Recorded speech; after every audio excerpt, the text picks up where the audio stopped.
Dharma, so just breaking it down from Dharma, Drishti and Disha. The first aspect of Dharma, I think about this in three dimensions or three orders of consequences, if you will. At the first level, we have to start with the individual. We're going through a time now where the very basis of meaning making, of making sense of our world, making sense of our life itself, is increasingly being contested. IKS has to go out and stand up to the theories that are coming up in academia.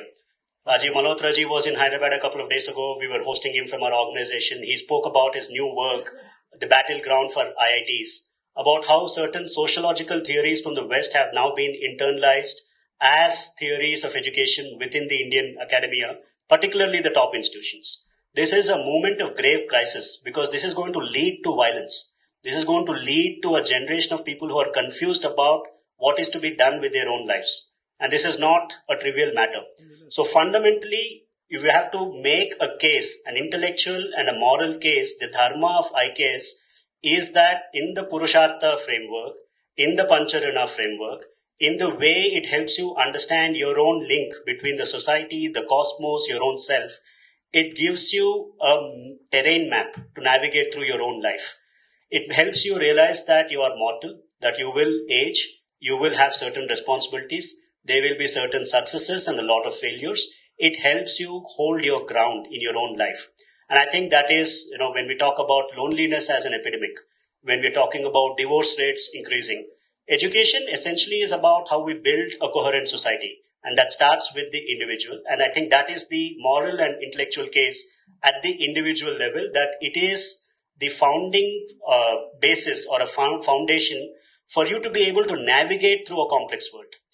But at the second level, it also has to give you social coherence. And this has been the Bharatiya way always, that the interaction between the individual and the next unit, a family, a kula, a jati, is always symbiotic. It is something that is able to give that feedback that my actions matter to you and you respect my actions. So my identity, my belonging, my pride is reinforced by your belief. And that is also when we think about IKS as a paradigm in education.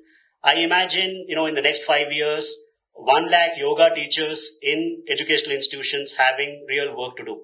I imagine Ayurveda professors. I imagine Yoga Sutra scholars. I imagine all the acharyas of our Chaturdasa Vidyasthana coming into universities and talking about and teaching and interacting with students.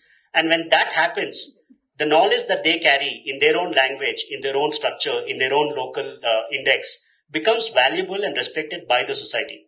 That drives social coherence. That is the next level of fractal that we're thinking about. But there is, I think, a larger case here that IKS has to strategize and start communicating. That we have to conceptualize Indian knowledge systems not just as a means of instruction in a university or a school.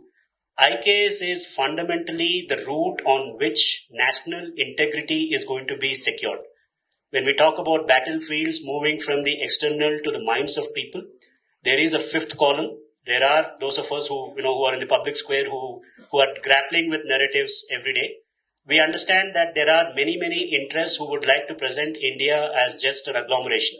There is no cohesion about Bharat.